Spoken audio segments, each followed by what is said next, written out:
Hey guys, welcome to Noob. आज का topic of discussion आपको थंबनेल से पता चल ही गया होगा, बट स्टिल आपको अभी भी डाउट हो सकता है कि ग्लिसरीन और F1 कार्स। टेक बाइट शुरू करने से पहले आपको बता देता हूं कि आज के इस टॉपिक का इंस्पिरेशन मुझे कहां से मिला। रिसेंटली लिंक्डइन में मैंने एक आर्टिकल देखा जिसमें बहुत सारे top notch US and Indian based firms are contributing towards the EV technology charging stations development in India and EV vehicles का मार्केट आने ही वाला है इंडिया में। रेवोल्यूशन जारी है। रिसेंटली और एक मेरा बहुत अच्छा दोस्त है जो NIT राउरकेला से ही बिलोंग करता है and he owns the Insta page F1 tech hub. उसने मुझे बोला कि क्यों ना मैं फॉर्मूला 1 इलेक्ट्रिक रेसिंग पे एक वीडियो बनाऊं। दिस टॉपिक टेक बाइट पे आपके लिए हाजिर है।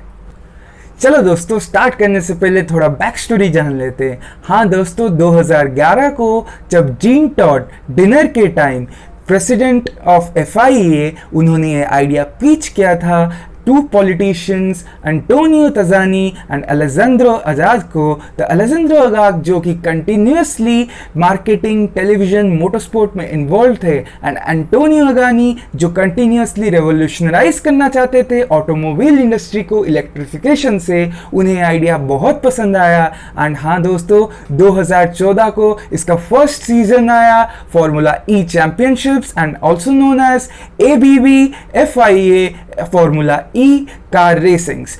हाँ दोस्तों, चलो स्टार्ट करते हैं। हाँ दोस्तों, यस, आपने जो थंबनेल में जो कार देखा था वो कोई नॉर्मल फॉर्मूला 1 रेसिंग कार नहीं, कंप्लीटली इलेक्ट्रिफाइड स्पार्क SRT05E है जो कि फॉर्मूला ई चैंपियनशिप्स में बेस्ट चेसिस के हिसाब से यूज किया जाता है एंड बहुत सारे top notch companies automobile field के उसमें अपने कटिंग एज टेक को डेवलप करते हैं एंड रेस करते हैं to taste the glory. Guys, गाड़ी तो हमारी इलेक्ट्रिक निकली, पर ये सोचो कि इलेक्ट्रिसिटी प्रोडक्शन जो गाड़ी में हम चार्ज करेंगे वो इलेक्ट्रिसिटी आएगी कहाँ से? मोस्ट ऑफ द केसेस में वो इलेक्ट्रिसिटी आती है थर्मल पावर प्लांट से। और थर्मल पावर प्लांट में जब कोल को बर्न करके हम इलेक्ट्रिसिटी प्रोड्यूस कर रहे हैं तो वो भी तो कार्बन डाइऑक्साइड प्रोड्यूस कर रही है। बट F1 रेसिंग्स का मोटिव यही था कि कार्बन एमिशंस कम हो और promotion of electric mobility. They decided कि 2016 में उन्होंने एक्वाफ्यूल रिसर्च प्राइवेट लिमिटेड के साथ एक कॉन्ट्रैक्ट साइन किया कि आप लोग एक पोर्टेबल जनरेटर डिज़ाइन करो। जो डीजल जनरेटर होता था उसको ऐसे डिज़ाइन करो कि ग्लिसरीन को वो यूज़ करके इलेक्ट्रिसिटी प्रोड्यूस करे। एंड यस दोस्तों, एक्वाफ्यूल है द ग्लिसरीन। जो फिल्टर्ड ग्लिसरीन है वो एक्वाफ्यूल ही है। अब उसको यूज करके इलेक्ट्रिसिटी प्रोड्यूस होता है। जब जहां भी अभी रेसिंग होंगे फॉर्मूला ई रेसेस, वहां वो जो पोर्टेबल या फिर आप कह सकते हो ट्रांसपोर्टेबल एक शिपिंग कंटेनर में फिट आ जाते हैं वो जनरेटर, तो हर जगह मूव करते रहते हैं एंड ये ई व्हीकल्स को चार्ज करते हैं। Indeed it's a very nice technology, but हाँ, जो पैटेंट है वो अभी एक्वा रिसर्च प्राइवेट लिमिटेड के पास ही है। तो लेट्स डिस्कस ये ग्लिसरीन या फिर एक्वाफ्यूल का फंडा है क्या। Dating back to an interview by Aquafuel Research Limited CEO Paul Day, according to him, उनके हिसाब से उनको ये लगा कि let's design a generator on a diesel generator only. Diesel generator जो पहले से कमिंस के आते थे उसमें डीजल फीड किया जाता था इलेक्ट्रिसिटी प्रोडक्शन के लिए।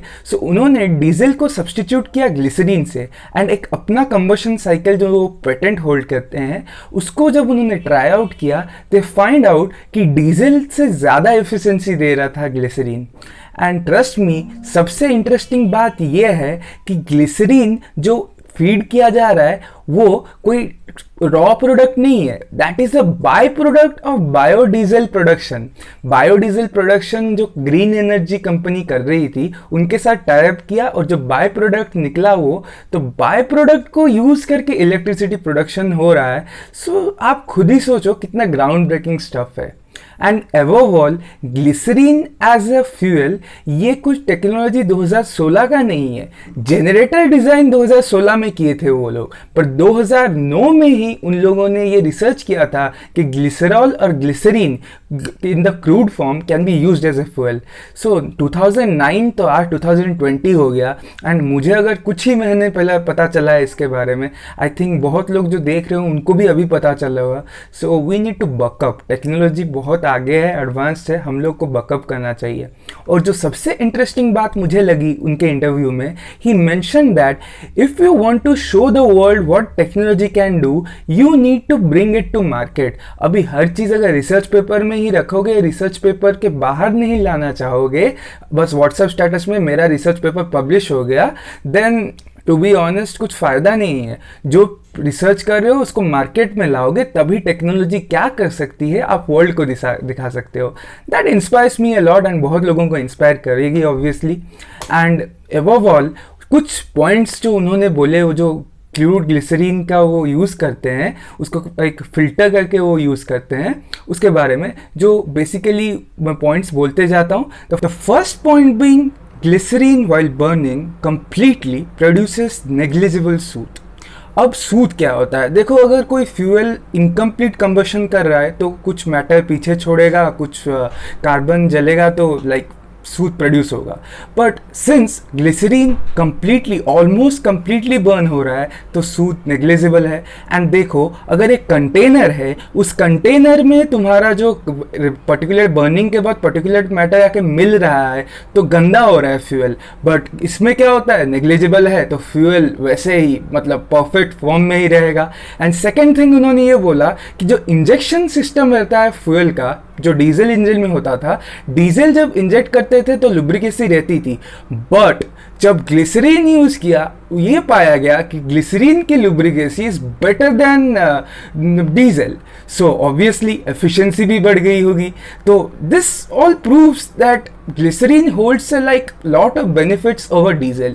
बट ये जो कमर्शियलाइजेशन है ग्लिसरीन प्रोडक्शन का, ये क्यों मार्केट में इतने लेट से आ रहा है? उन्होंने ये भी बोला था कि अराउंड 2020-2021 ये कुछ मार्केट में ज़्यादा ही मार्केट लेगा, क्योंकि they have basically researching on an alga और algae you can say, which basically वो algae जो है सलाइन एरिया में पाया जाता है, एंड उसको उसके एक लाइफ साइकिल के एक प्रोसेस होता है, बेसिकली मेटाबॉलिक प्रोसेस होता है, जिसमें ग्लिसरीन वो लोग डेराइव कर पा रहे हैं। सो इट्स लाइक कमर्शियलाइजेशन के लिए तो टाइम लगेगा, 2020-21 का एक्सपेक्ट किया जा रहा है। हाँ, और एक गुड न्यूज़, सो 2020 और 21 में जो फॉर्मूला इलेक्ट्रिक चैंपियनशिप्स होंगे, they are going to declare it as world championships in one seater category. So basically it's a good news for the Formula 1 fans, and yeah, this is all for today's Tech Bite. And if you want to give more inputs to me regarding कौन से topic पे मैं next videos करूँ, you can contact me directly on LinkedIn. My LinkedIn ID will be given in the description. And yeah, keep motivating others with this stuff. Please like, share and subscribe if you like the content. And spread करो यार, Tech Bite आ रहा है, spread करो सबको. Thanks. Finally, a huge shout out to F1 Tech Hub, जिसने मुझे inspire किया ये वीडियो बनाने के लिए, and secondly to the team Road Runner Electric of NIT Rourkela, जो बेसिकली एक F1 formula student formula racing car club है, and they are basically going electric, so it's a nice stuff, and I hope the NIT Raurkela fraternity will help them in funds and everything so that they can grow, and it's keep motivating the club. Thank you all.